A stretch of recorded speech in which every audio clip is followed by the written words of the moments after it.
সকল দল ঐক্যমত পোষণ করলেও একটি দলের অমতের কারণে এই প্রশাসন, এই সরকার, এই অন্তর্বর্তীকালীন সরকার সেই সিদ্ধান্ত বাস্তবায়ন করার ক্ষেত্রে বারবার গড়িমসি করছে বলেই জাতি আস্তে আস্তে সংকটের দিকে ধাবিত হচ্ছে।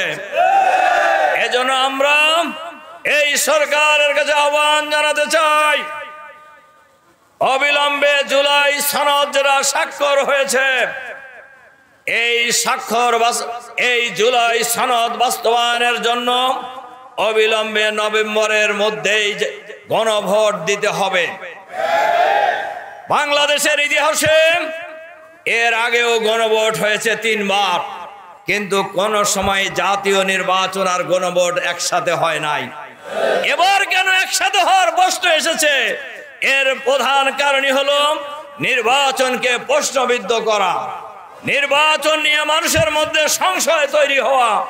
এ কারণেই গণভোটের একদিনে গণভোট এবং জাতীয় সংসদ নির্বাচনের কথা কেউ কেউ বলছেন, আর সরকার বাহাদুর চুপচাপ আছেন।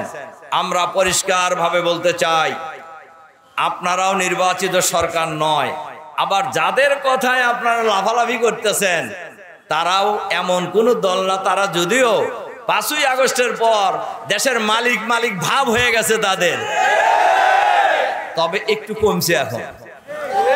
ডাকসু, রাকসু, চাকসু আর জাকসু নির্বাচনের পর একটু ভাব কমছে না?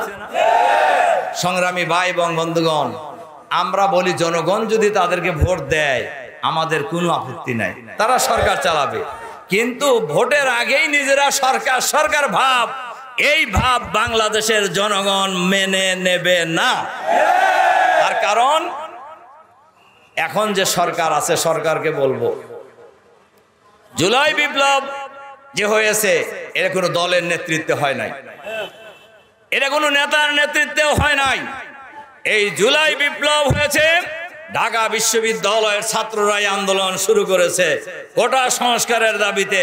সেই দাবিতে যখন জুলুম নির্যাতন চালানো হয়েছে, পাখির মতো করে করা হয়েছে ছাত্রদেরকে, সেই সময় বিশ্ববিদ্যালয় শিক্ষক, কর্মকর্তা, কর্মচারী, রিক্সাওয়ালা, ভ্যানওয়ালা, ঠেলাওয়ালা, সকল শ্রেণী পেশার মানুষ, দল, মত, জাতি, বর্ণ, ধর্ম নির্বিশেষে ঐক্যবদ্ধভাবে প্রতিরোধ করে তোলার মধ্য দিয়ে দীর্ঘ 16 বছরের ফ্যাসিবাদী শাসনের অবসান ঘটিয়েছে। ফ্যাসিবাদী সরকার পদত্যাগ করে মামুর বাড়ি পালিয়ে যেতে বাধ্য হয়েছে।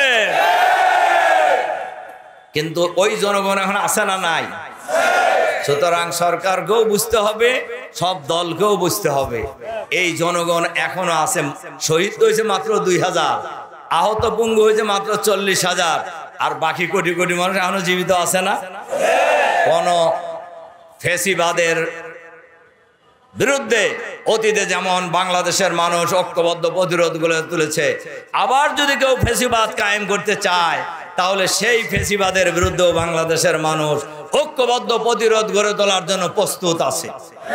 কাজেই এ কথা কারোরই ভোলা উচিত নয়। এই দেশ কারুর বাপেরও না, কোন পরিবারেরও না। এই দেশ হলো বাংলাদেশের 18 কোটি মানুষের দেশ। এই দেশ 18 কোটি মানুষের দেশ। এই দেশ কিভাবে পরিচালিত হবে এটা নির্ধারণ করবে বাংলাদেশের 18 কোটি মানুষ। আর সরকারের কাছে আমরা বলবো, আইন শৃঙ্খলা পরিস্থিতি উন্নত করার জন্য জুলাই বিপ্লব হয়েছে, এখনো আমাদের বোনেরা বাংলাদেশের গ্রামে গঞ্জে জুলাই বিপ্লব হয়েছে, এখনো মিটিং এ বাধা দেওয়া হচ্ছে।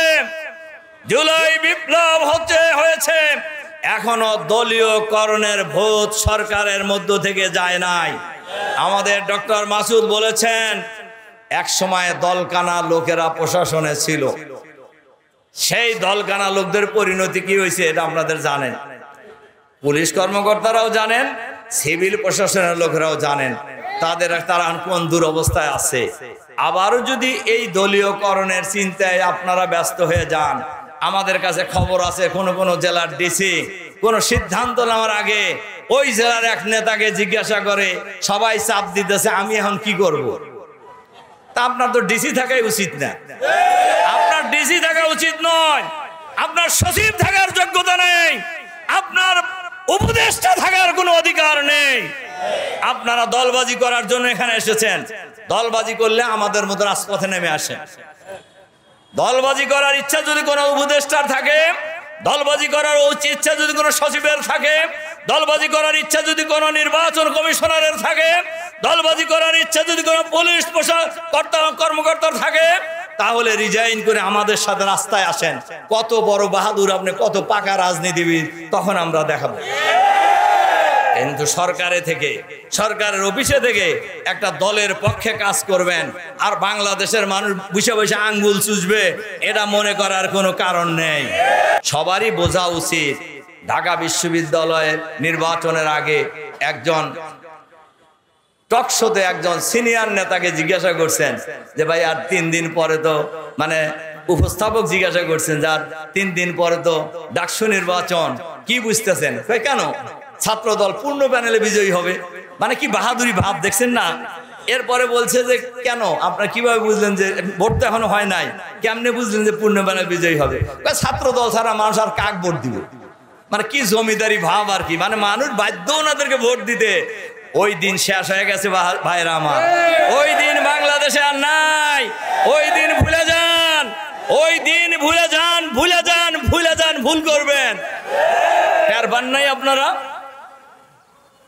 রাজশাহী বিশ্ববিদ্যালয়ে ছাত্র দলের ভিপি ভোট পাইছে 3000 আর শিবিরের ভিপি ভোট পাইছে 12,500।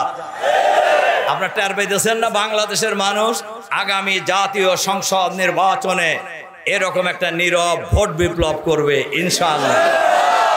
এজন্য আমরা সরকারের কাছে আহ্বান জানাতে চাই, অবিলম্বে লেভেল প্লেইং ফিল্ড তৈরি করুন। সবার অধিকার সমান, সবার লেভেল প্লেইং তৈরি করুন, সবার অধিকার নিশ্চিত করুন, আইন শৃঙ্খলা পরিস্থিতির উন্নতি করুন এবং দলীয়করণের ব্যাপারে সতর্ক হয়ে যান। অবশ্যই দলীয়করণের ব্যাপারে সতর্ক হতে হবে, নইলে স্বৈরাচারী ফ্যাসিবাদী প্রশাসনের বিরুদ্ধে বাংলাদেশের জনগণ যেভাবে রাজপথে ঐক্যবদ্ধ লড়াই করেছে, আপনাদের বিরুদ্ধে আগামী দিনে বাংলাদেশের মানুষ রাজপথে লড়াই করার জন্য নেমে যাবে। তখন কিন্তু কেউই আর পালানোর জায়গা পাবেন না। এজন্য আসুন আমরা আগামী দিনে জুলাই সনদের বাস্তবায়নের জন্য নভেম্বরের মধ্যে গণভোট দিতে হবে। গণভোটের ভিত্তিতে, জুলাই সনদের ভিত্তিতে আগামী মধ্য ফেব্রুয়ারি জাতীয় সংসদ নির্বাচন নিশ্চিত করতে হবে। লেভেল প্লেইং ফিল্ড তৈরি করতে হবে, বিচার দ্রুত শেষ করতে হবে, আইন শৃঙ্খলা পরিস্থিতির উন্নতি করতে হবে, প্রশাসনকে নিরপেক্ষ ভূমিকা পালন করতে হবে। এই দাবি যদি করা না হয়, আমাদের যে আন্দোলন চলছে, এই আন্দোলন চলতেই থাকবে আগামী দিনে ইনশাআল্লাহ। এই আন্দোলন কেউ ঠেকাতে পারবেন না। সেই আহ্বান জানিয়ে প্রশাসনকে নিরপেক্ষ, সরকারকে নিরপেক্ষ ভূমিকা পালন করার আহ্বান জানিয়ে আমার বক্তব্য এখানে শেষ করছি। আল্লাহ হাফেজ। বাংলাদেশ জিন্দাবাদ।